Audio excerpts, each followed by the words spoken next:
Alfred Webre is the originator of the term exopolitics, for those of you that don't know that.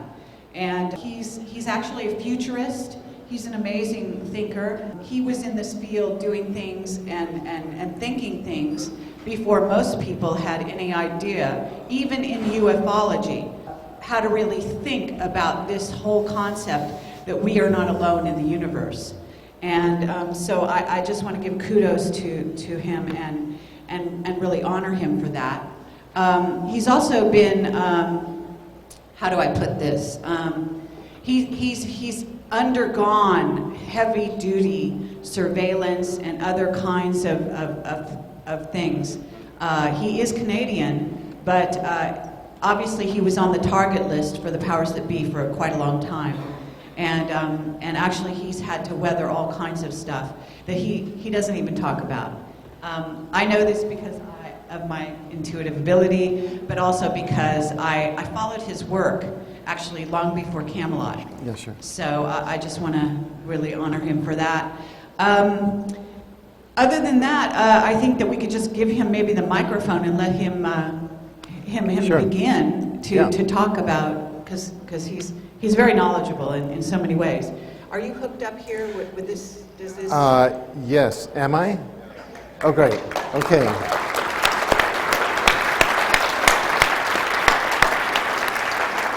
Yeah. Well, thank you very, very much, Carrie. And I want to thank Project Camelot, who are really providing, I think, in my humble opinion, a leading edge, if not the leading edge platform for whistleblowers to come forth on the issues that will create a positive future for us. And on that note, that's the note that I'll be sharing with you in a PowerPoint on Solar Cycle 24. And Solar Cycle 24 is the one that's just starting now, where it's 2009 to 2020. And by 2020, we'll be roughly into the beginnings of a golden age. So I know that it's very hard to go from the problem statement to a golden age, but that's roughly the process that we're in now.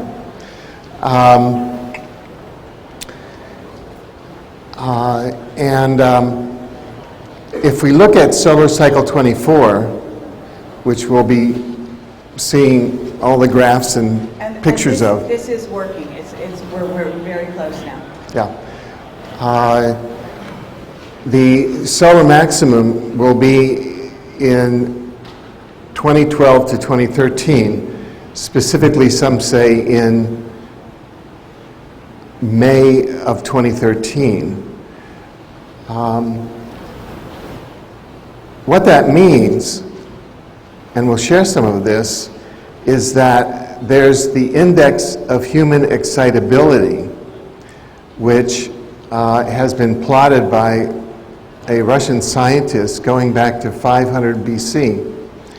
And what he's plotted is that about 80% of the revolutions, the wars, and the breakthroughs in human society at the collective level happen at the solar maximum.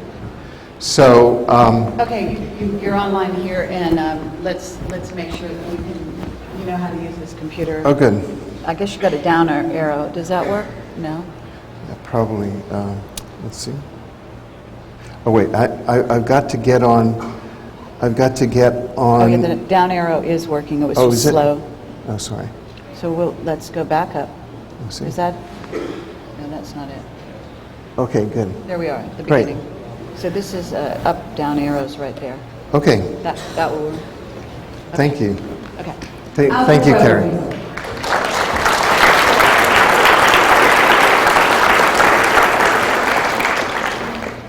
Thank you.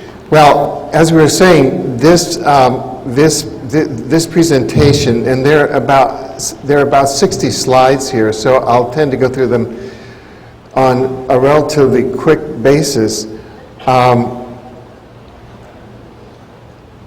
Following the trend from 2009 to 2020, and we'll be going kind of on a macrocosmic scale on much of this. That's a picture of our own galaxy, the Milky Way galaxy, and we'll also be getting into the axis of which is a galactic center black hole at the center of our galaxy. And now it turns out that science is discovering, as you might have suspected, a universal axis. Not only a galactic axis, but a universal axis. So the synchrony that we're going through now is occurring not only at the individual level, at the planetary level, at the solar level, at the galactic level, but at the universal level. So it's not only just us here, it's huge. And the universe is really the source of our thoughts. We think that we have private thoughts, but it's coming at the galactic level and at the universal level. So one message for that is relax and enjoy it. Now, let's see if oh good. We'll be covering Solar Cycle 24, which is a perfect storm, the galactic alignment, exopolitics, and the time acceleration matrix. Time is actually accelerating as we speak, as we sit here. And because time is not a constant. And exopolitics is the new political science of outer space. It's a science of relations between our human civilization and other civilizations in the multiverse. We'll be talking about positive outcomes of Solar Cycle 24 and strategies and solutions. So, well, welcome to Solar Cycle 24, 2009 to 2020. There are many predictions of what the amplitude of Solar Cycle 24 will be, as you can see from this graph by NASA. And some think that it's going to be very low amplitude, and some think that it's going to be very high amplitude. So we're in a position of maximal uncertainty now. And although some information about Solar Cycle 25 is coming in, most of the predictions are only within this cycle, that is from 2009 to 2020. And so I like focusing, amongst many other reasons, on Solar Cycle 24, 2009 to 2020, because it gets us out of the 2012 mean. And it says, hey, it's a cycle. Okay. Oops, I guess that's going forward. Right now, we're in a deep solar minimum, and there's about a 50-year low in solar wind pressure. What this means is that there will be fewer geomagnetic storms that theoretically can affect all of the computer equipment and satellites and other things that we have here on Earth. We continue to be in a deep solar minimum, and the sun's brightness is dropping.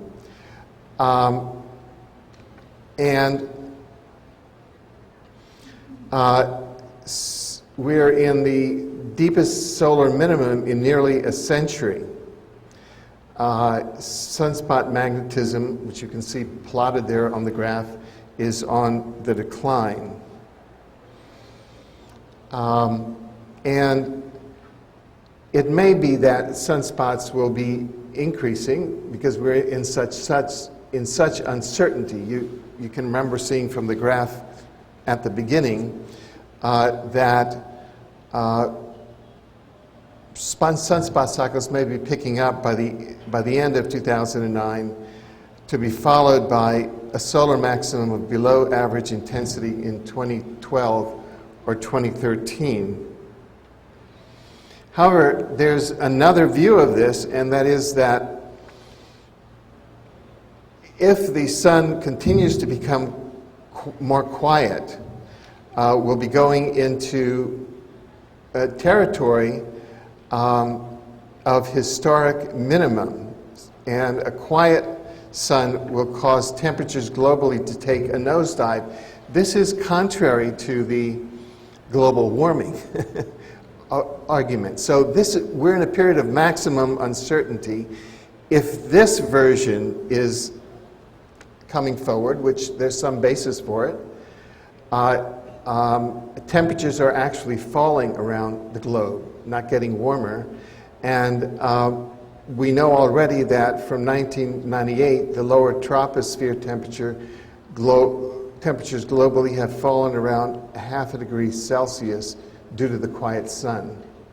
So it's necessary to go deeper than the global warming headlines to really understand the dynamics.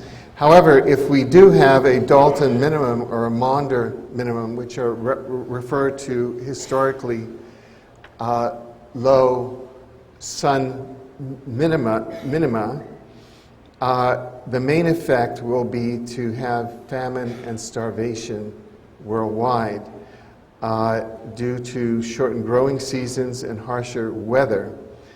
And so we may be headed into what's called a mini ice age.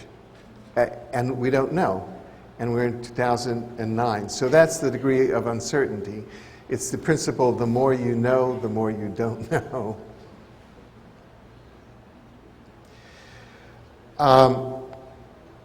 So some of the evidence is that solar cycle 25, which will be peaking around 2022, it starts in 2020, could be one of the weakest in solar cycles in centuries, and that's connected to a possible mini ice age. And that's because the conveyor belt system on the suns is beginning to weaken. Now, in the midst of all this, we have a National Academy of Sciences report from January of '09, which says that 2012 to 13, the solar maximum may actually bring the perfect storm. In other words, solar flares and systems collapse of our current infrastructure around the planet, our energy infrastructure. The National Academy of Sciences report looks at the possibility, if we do have a repetition of the eight-day 1859 Carrington event, a very large solar flare that essentially destroyed the telegraphic system worldwide, which was the electrical system at that time. In the US, the damage could be as high as $2 trillion with millions dead. This is from the report itself. And it's questionable whether the US would ever bounce back. Now, we're talking about 2012 to 2013. Moreover, NASA has now discovered that there's a hole in the Earth's magnetic field which is 10 times as large as was previously thought. The magnetosphere is what protects the Earth from the impact of solar flares. And it could be that plasma from solar flares would up to 20 times the amount of solar plasma could enter the Earth than before. So we have a force multiplier of a solar flare with the hole in the magnetosphere here, looking at the, quote, worst case scenario. We're looking at a solar maximum, which will be around May of 2013. And according to one scientist says, quote, it's the perfect sequence for a very big event if a solar flare should load the magnetosphere with plasma just before a solar storm occurs. We have to remember that we're in a deep solar minimum, which tends to lessen solar storms. So there are all these variables that are occurring at once.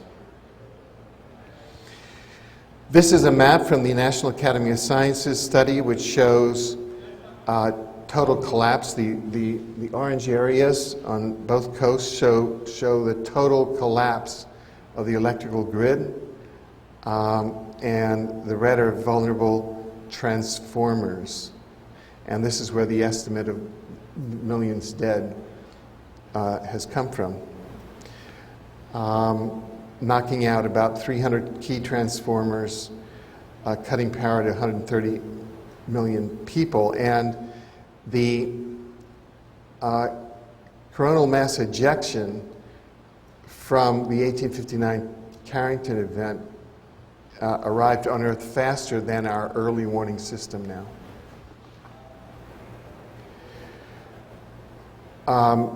China and Europe are equally vulnerable. China's actually installing a high-power electrical grid that is more vulnerable than that of the U.S. And Europe and the other developed nations will be similarly impacted. What's important is that as far as a reality check, the head of the European Space Agency, Space Weather, says, quote, "This is a fair and balanced report." So that's some of the possibilities. Now, these are the G20 with the Queen. And if we look at the Obama White House website and ask about 2012, 2013, the only thing that is on the website as far as energy policy is that the U.S. wants to ensure that 10% of our electricity comes from renewable sources by 2012. So that's a policy statement, and this is entirely off the radar. So here's a key question. Obviously, if we had smart leadership at the helm of the planet, we would be getting off the grid, and we'd be using some of the non-polluting zero-point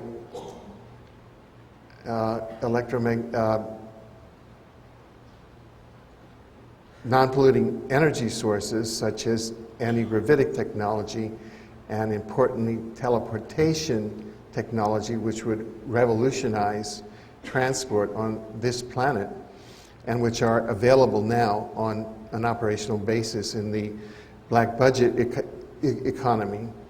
So the question is, are we being set up to fail and suffer an effective systems collapse if the 2012 to 2013 solar flares materialize?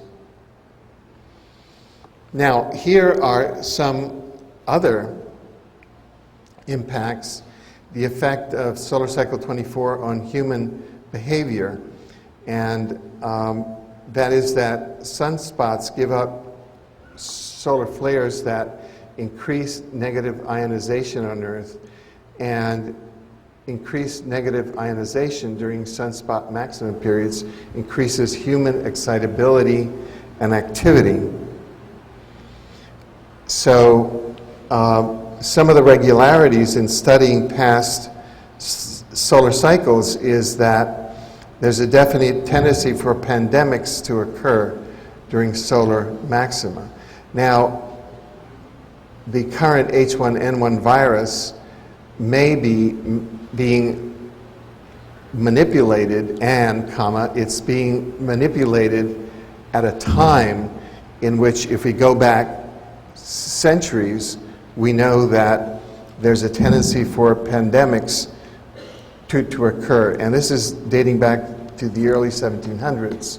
So if there is an attempt in the H1N1 virus and the mandatory vaccination scheme, then it's truly diabolical, because people are working with historical data that shows that there's a tendency for pandemics to occur.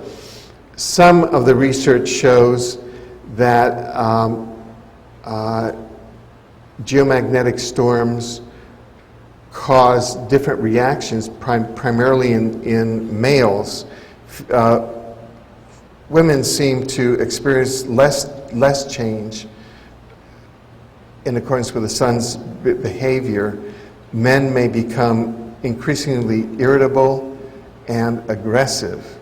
Either that or they become more creative. So there's a definite choice to be made there. But this brings us to the index of human excitability, which was developed by a Soviet professor, and he traced the incidence of wars, revolutions, riots, expeditions, and migrations from 500 BC to 1922 AD. And what he shows is that he divided them into 4 periods and showed that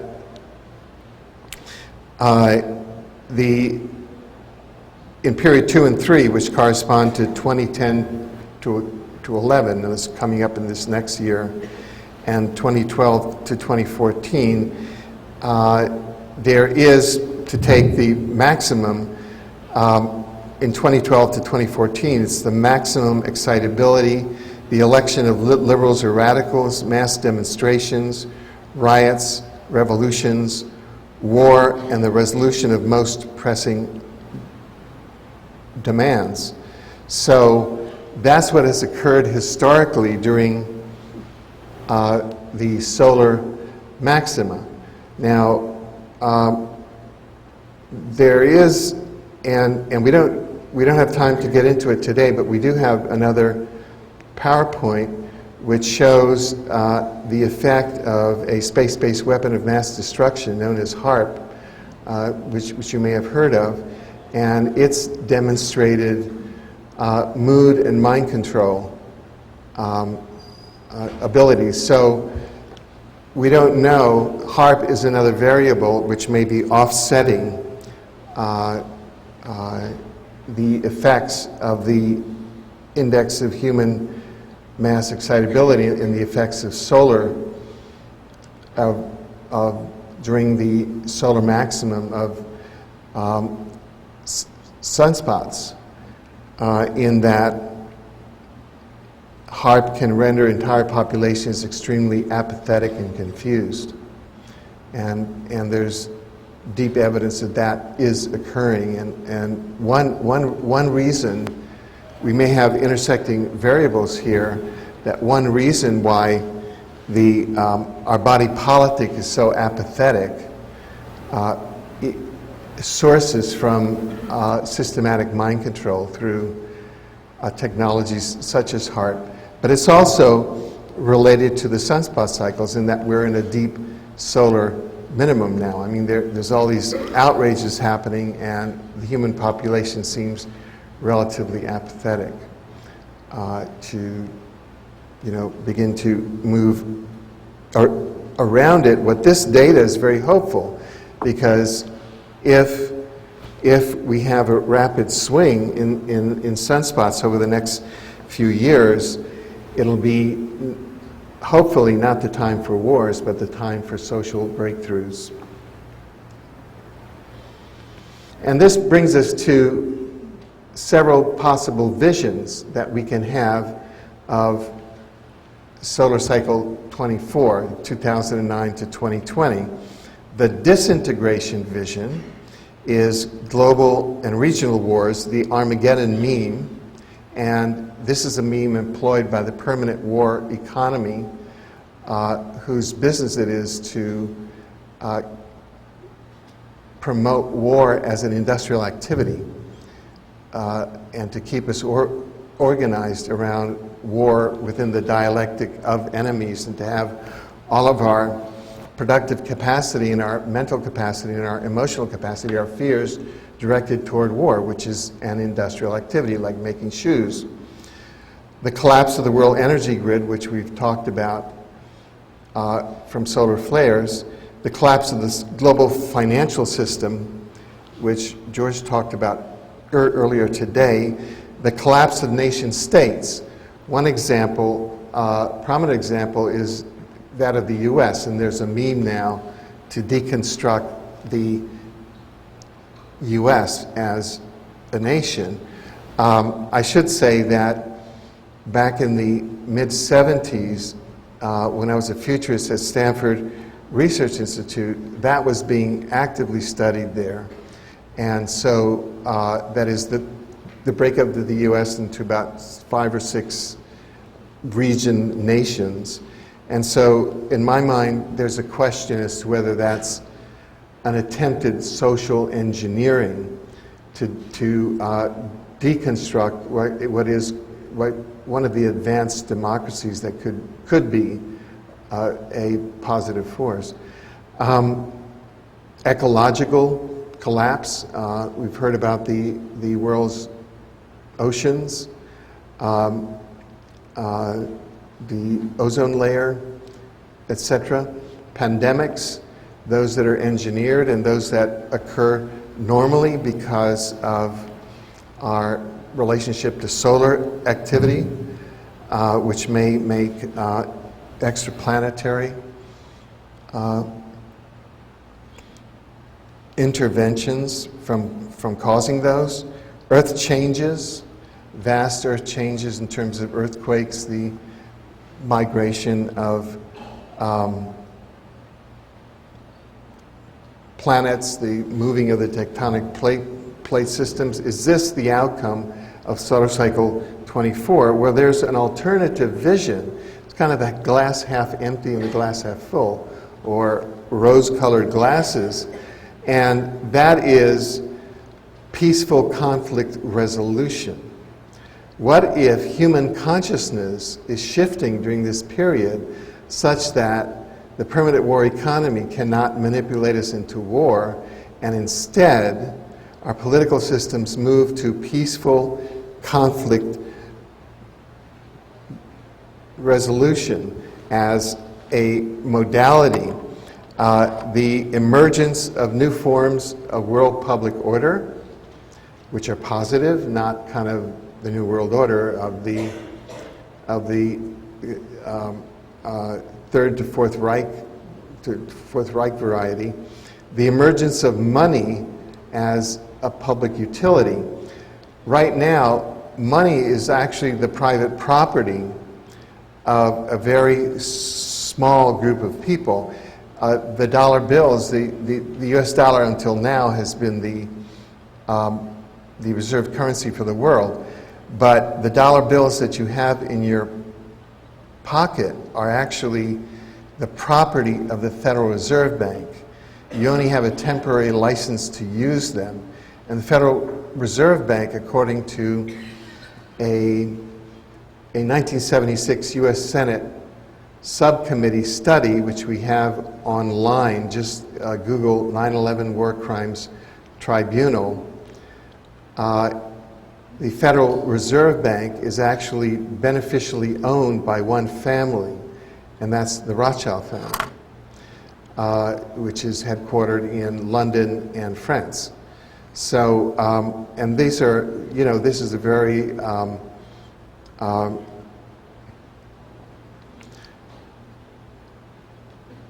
grounded study which was done of the ownership of the banks that in turn own the Federal Reserve System. So we have one family that owns all of the currency in the world, and the currency itself is private property of that family. Well, in fact, money should be a public utility like electricity or like water, and with public central banks then, if you wanted to start a business, well, the bank would just provide money to you in the same way that it provides electricity to your workshop, and water to and public transportation. So there's a whole transformation that can happen with regard to money. Ecological energy. Right now, the black budget economy runs on the basis of teleportation. And that's a very efficient transportation mechanism. We've built these concrete roads, which takes away all the green space. Cities are designed around the automobile.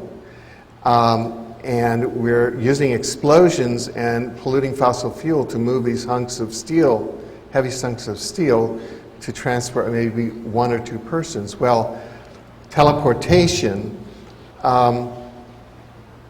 is an actual mechanism now. And if you go to examiner.com, I've got a column there. Just enter my name in the search, Alfred Webre.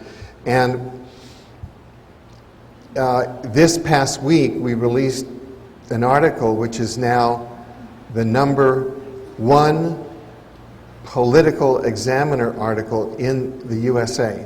It's at the top. It's being read more than any political examiner article in the US, and that is where 2 whistleblowers have now come forth and confirmed that they have teleported from Earth to Mars and met with Martian extraterrestrials. Both of those whistleblowers are affiliated with Project Camelot. Arthur Newman, who has been using a name to protect himself up until now, Henry Deacon, and Andrew Bishago, who's a colleague of mine in the Mars Anomaly Research Society. So we now have definite proof and whistleblowers, very high level of evidence that teleportation is being employed in the national security state. And that could revolutionize our entire society and will revolutionize our society. I think I can share this because Andrew, my colleague, has now shared it. He was enrolled as a child participant in a DARPA time travel program by the US, which the US, we know definitively now, has had time travel, the ability to time travel either by chronovisors, kind of a television or a three-dimensional hologram that looks at forward and past scenes, and via actual teleportation devices. And Andrew has been to the year 2045, and it's a beautiful Earth.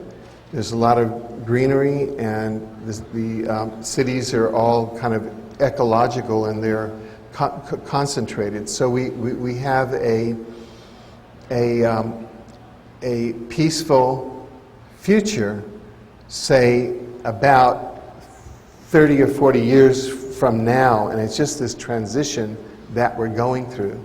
So there have been people that have been to the future on a physical basis for the United States government, bringing back information from the future to the past to help help humanity plan for the future, and it's quite positive.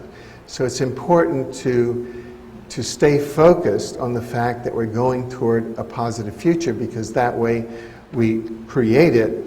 Now, what we'll be seeing also is that our very DNA, as we speak, is being transformed by cosmic forces, by the galactic center black hole, which is acting as sort of a gigantic laser beam to transform our DNA to be able to handle a multidimensional future in which we are once again interacting with the rest of organized society in the universe, and to also bring us into an era of non-dualistic consciousness.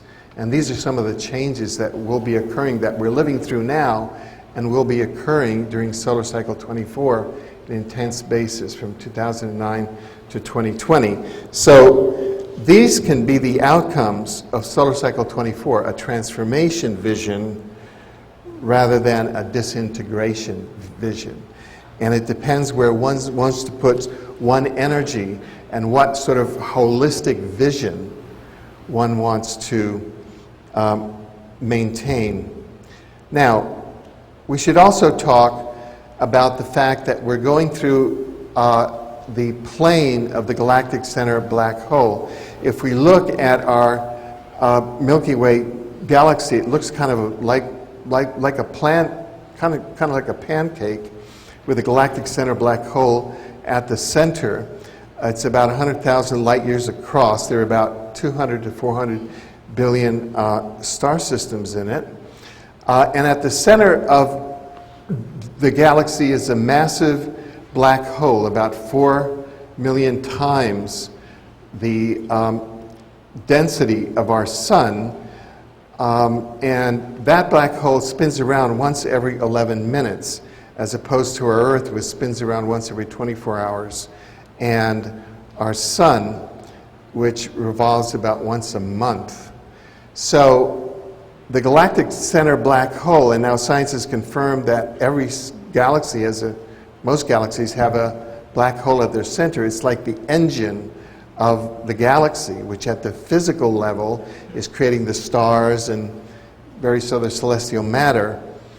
And at other dimensional levels is creating life and consciousness. DNA is being affected by the galactic center black hole and our very consciousness. We tend to think that, again, our thoughts are our own. There are our thoughts, our individual little radio receptor brains and minds are picking up a vast field, morphogenic field that is being broadcast by the galactic center black hole and indeed by the universal axis at once to all. This is another view of the Milky Way galaxy. You can see how it's a pancake with the galactic center black hole at the center. Now, the plane of if this is galactic center black hole, the plane of our solar system is now passing through this, the plane of the galactic center black hole. It's a 36-year journey. It started in 1980 and will go to 2016. So we're going through the plane of the galactic center black hole right now. And this galactic alignment occurs about once every 12,800 years. And that's another schematic which shows how the plane is going through. It takes about 36 years now. There may be Earth changes during this time. Some of the theories of the Earth changes are interesting. One is a galactic superwave theory, and that is that looking at the galaxy as an enormous volcano, and the galactic center is sort of the center, and galactic bursts occur, which are sent out in a superwave fashion, taking debris and material throughout the galaxy. Another source of possible Earth changes would be celestial bodies entering the solar system, like what occurred in 9500 BC, which is when a portion, fragments of this Vela supernova entered the solar system and apparently collided with Mars, which was then an active, verdant planet with a common human society with our Earth, and destroyed the ecology of Mars, so that now it's a very fragile ecology with an intelligent, the survivors are an intelligent human civilization living under the surface of Mars. And this hit Earth also and destroyed our great maritime civilization, which Plato called Atlantis, which was the last world. So we humans have gone through a very severe trauma in the last 11,500 years with the 9500 BC solar system catastrophe. And what writer Barbara Hand Clouse says is that one of the reasons why we have such genetic and embedded fear of impending catastrophe is we have catastrophobia, and it's the memory of the 9500 BC solar system catastrophe. That is, our future is going to be relatively stable. It's our collective psyche which is unstable. The galactic center black hole may have energy bursts which may change or flip or wobble the Earth. These are the possible sources. But again, we have to look at it within the lens of catastrophobia.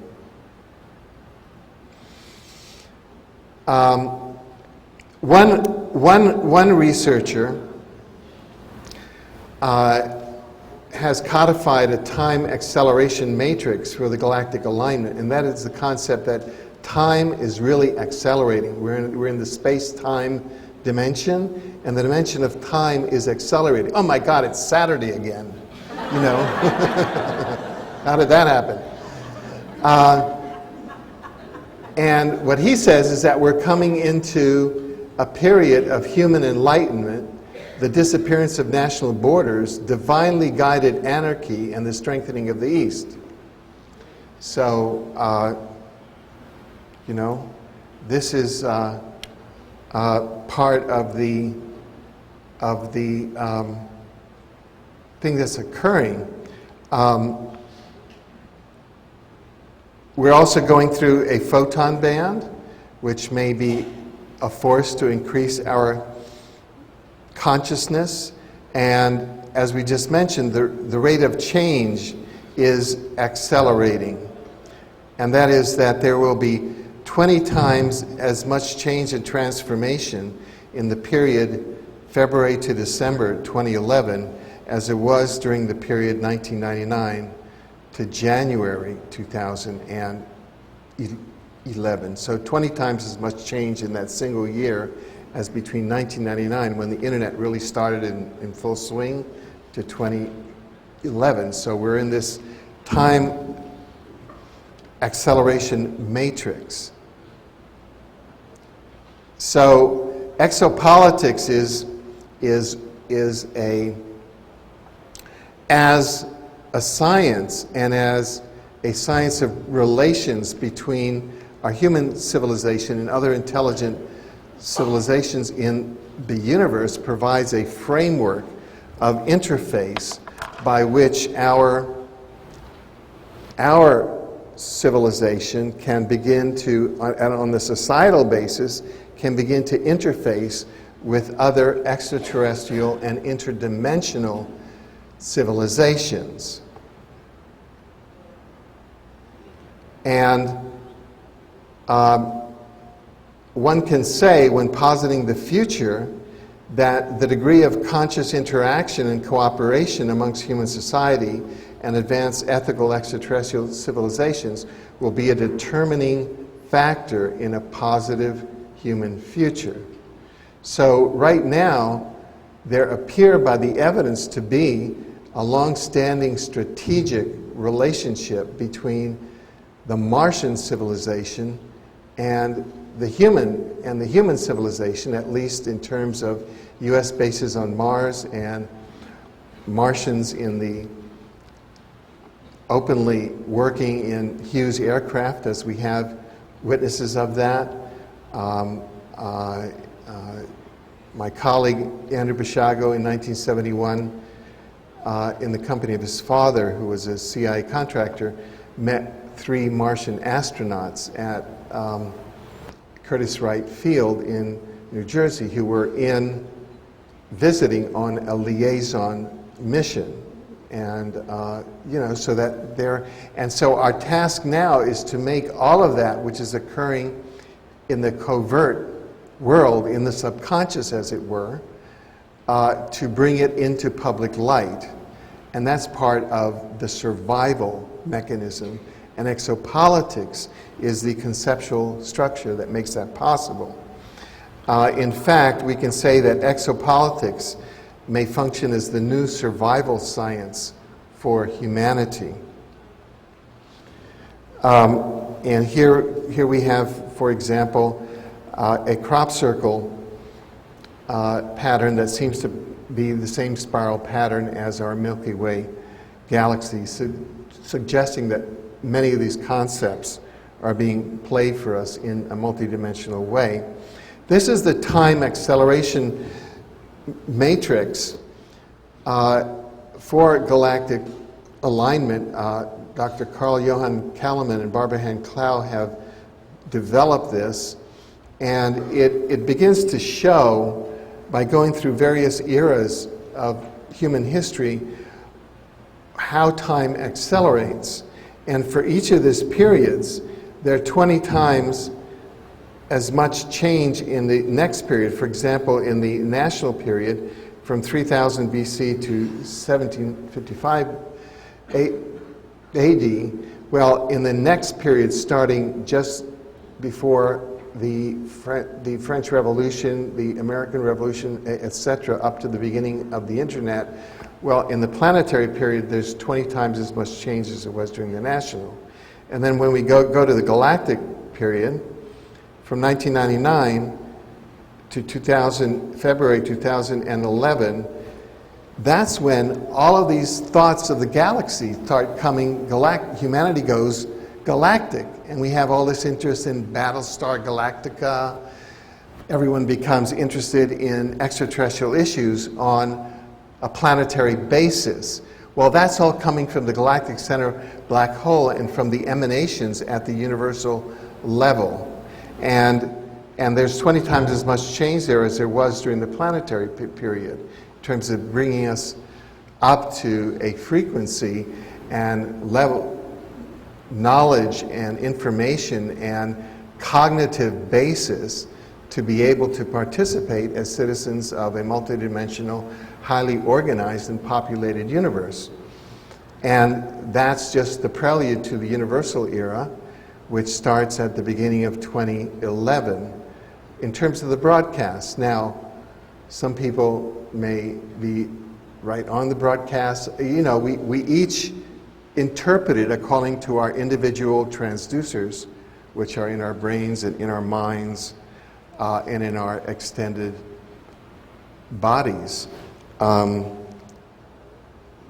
If we look at what the Mayan calendar is, then is really a mind map. It's not a calendar where you want to keep time. It's a mind map, because it maps what sorts of things humanity is going to have on its mind at any particular time. And 2011 and 2012 is just the start of the universal era on Earth. That's when those are the signals that are being broadcast from the galactic center black hole, which the Mayans called Unabku. Now, if we just look, for example, at the galactic period, and which started in 1999, that's when the center of the galaxy started broadcasting the galactic sense. Well, if we look at the year 1999, that's when the first book, Exopolitics, was written. Because that's what's happening. Those are the signals being broadcast by the galaxy.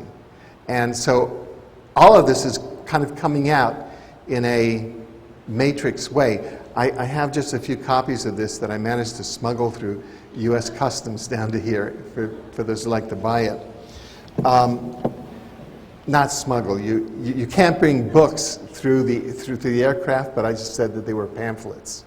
So there you go. Then we had the first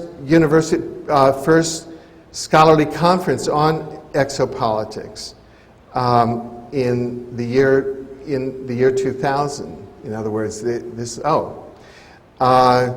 and we had other scholars come in. By the year 2003, that's when the first nation state, Mexico, began to disclose its UFO extraterrestrial files in earnest. In 2004 and 2005, that's when Brazil, Peru, and Chile began to disclose. The former Deputy Prime Minister of Canada Paul Hellyer gave a speech then in which he said, oh, UFOs are as real as the airplanes over your head, and the US government is planning to try to start an intergalactic war. So we have to do something about it. In beginning of 2006, the Associated Press reported that Exopolitics had been nominated for Word of the Year of 2005. So we begin to get into the culture. These memes begin to get into the culture, these survival memes. In 2007, we had the Chicago O'Hare sighting. France and the United Kingdom disclose their UFO files. We had the former governor of Arizona say that, yes, the spacecraft, which was 2 miles, a mile on a side, which flew over Phoenix, Arizona on March 13, 1997, was an extraterrestrial spacecraft. And I'm sorry I did what I did and try to cover it up. That happened in 2006 and the beginning of 2007. And we could go into the Chicago O'Hare sighting. It was very interesting. Just to make it brief, a 60-foot UFO came down at United Gate C-17 in Chicago O'Hare Airport. I've been to that gate. And about 4 in the afternoon, it was witnessed by the plane, the ground crew, the tower, the FAA got involved, and it was all on all of the major media. And it came down there on November 7th, 2006. And there's a theory called, which we wrote about 20 years ago, called the context communication theory of extraterrestrial communications, which is that all UFOs are like dreams. They're communication from a higher intelligent source. They're like a dream is a communication from your subconscious to your conscious. Well, November 7th, 2006, what day was that? That was the US midterm election at which the neocons lost control of both houses of Congress. And I was a civil liberties lawyer, you know, working in that field also. And, you know, a police state was about to take over in the US. And in fact, with that sighting on midterm election day was when the shift happened in both houses of Congress. With the election then in 2008, which also brought about the collapse of the old financial structure during what's called the fifth night of the galactic underworld. In other words, there are all of the collapse of the economic structure is because things that are hierarchical and are based on control and are not sustainable are being all collapsed now because that's the programming come out from the galactic center black hole. So it's all happening according to a large schedule. Now, we're currently in the 6th day from November 08 to November 09 of the galactic underworld. And what happened on December 12th, 2008? That's when the discovery of life on Mars happened in the NASA photographs of the NASA rover Spirit, which is on the surface of Mars, which photographed humanoids, animals, structures on Mars. And you can go to exopolitics.com and see scientific papers and over 40 documents. They're all free to download. So all of this is what's happening according to the drivers behind the universe at the galactic level and at the universe level. So it's all good.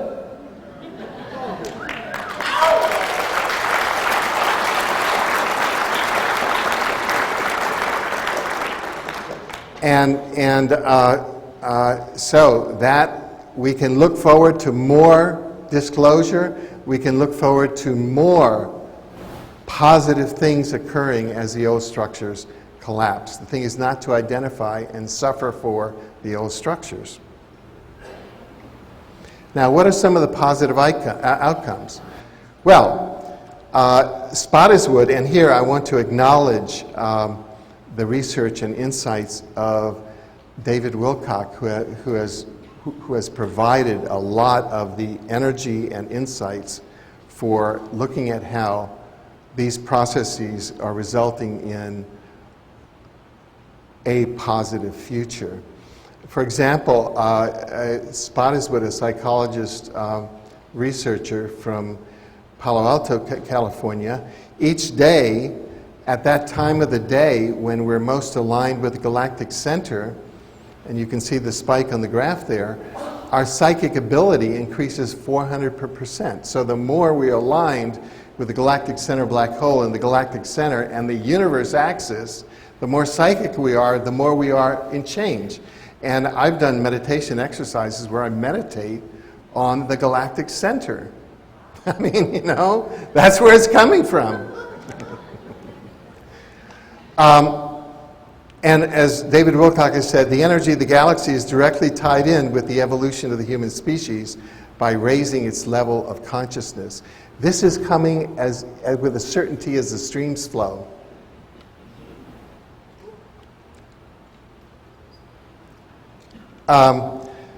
Now, the mechanism is one of the mechanisms is DNA activation, and Peter Garayev, scientist Dr. Peter Garayev, was able to transform a frog embryo into a salamander by shining a laser through the salamander embryo and redirecting it into the frog embryo, and the frog DNA transformed into a salamander. At the galactic level, that's what's occurring now. The galactic center black hole is the analog to the laser, and we're being transformed at the DNA level. So the more that we open ourselves up to that, the easier nature can take its course. The galactic centers contain the pattern to transform all DNA on the planet, and they provide a sufficiently large source of energy to enable the transformation to take place. That's David Wilcock expressing that realization. It's even occurring at the galactic level, and if we look at that, that looks like a two-strand DNA, correct? Well, if we look at that, it's the DNA nebula, which is 80 light years long and 300 light years from the galactic center black hole. And this is the first time that the DNA double helix, commonly seen inside living organisms, has been observed in the cosmos. In other words, our galaxy is a living organism.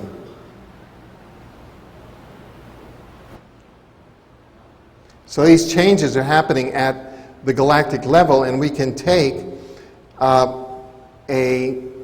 what's called a transposition burst, is a plausible mechanism by which the galactic bursts can activate our DNA, which is proved in the Garayev experiment with the laser. So now we have a model for this. Kelleher calls the outcome of this product a light body, which is what's been described as the dimensional existence of the upper dimensional ethical extraterrestrials. We're in more and more refined energy bodies. So what is the boundary? 2011, 2013, 2012. These are boundaries in which these mechanisms of transposition bursts from the galactic center are happening, and they're happening now. Dr. John J. Harper talks about that our 97% of our DNA is now considered junk DNA, and it's that DNA which is being activated. So we're receiving an upgrade from the inside. Humans version 2.0.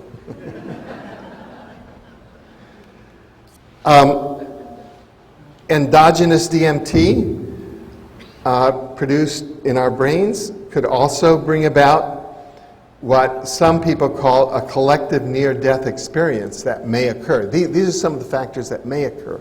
We'll have a collective near-death experience and really go up into our light bodies, our extended bodies as a species. That would be an interesting one. So endogenous DMT can be posited as a purveyor of the transformed consciousness. Oh, sorry. I didn't know how much time I had. Sorry for this.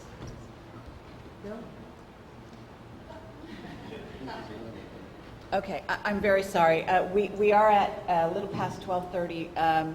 There's not any more time to go in any further into this. What we can do is, Alfred, you will make your presentation perhaps available to people? Yeah. So that they can follow up on the final pages? Sure. I'm not sure how far we are along. Yeah. I would Sure. suggest that what we do. No, we give Alfred we're almost at the end. This is slide 53 Okay, yeah. of about 60 slides, so the bulk of the information has been transmitted, and of the insight.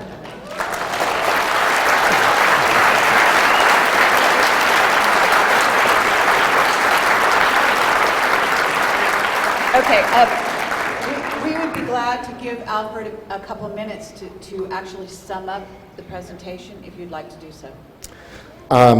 Sure. Okay. Well, that we are coming into, and we are in, an era of tremendous opportunity, which is occurring regardless of our individual thoughts.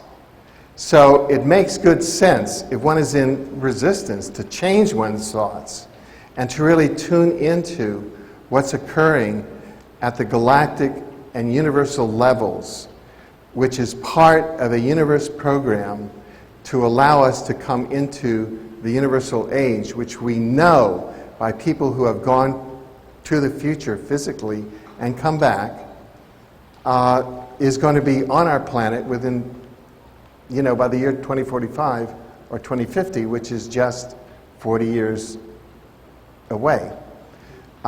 So it's a positive future that's coming. And I'll be here, I'll be in the back. I brought some copies of the book Exopolitics, which founded this whole field, and and if you want more information, please stay tuned to exopolitics.com. Thank you.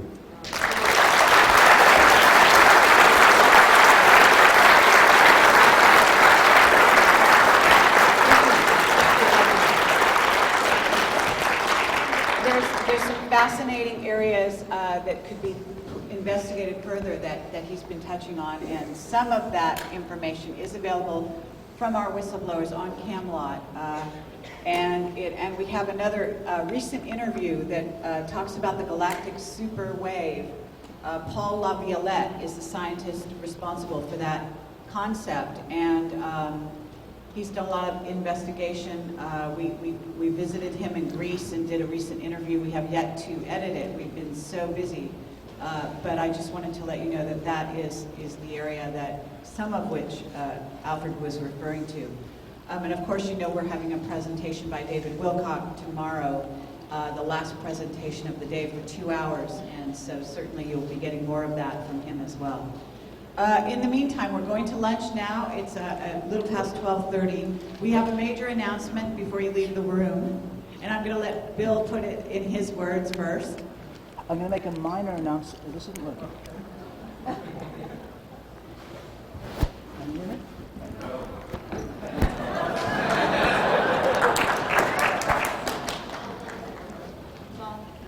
I felt better. Minor announcement first. With apologies, there is a motorcycle and a white truck parked outside of the hotel that need to be moved or they will be towed, so we have been told. We've been asked to make this announcement.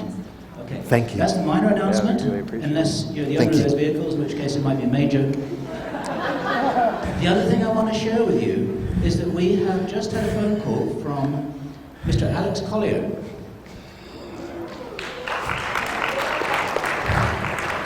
And Alex Collier has told us that it's all right for us now to release the information that he will be speaking here tomorrow.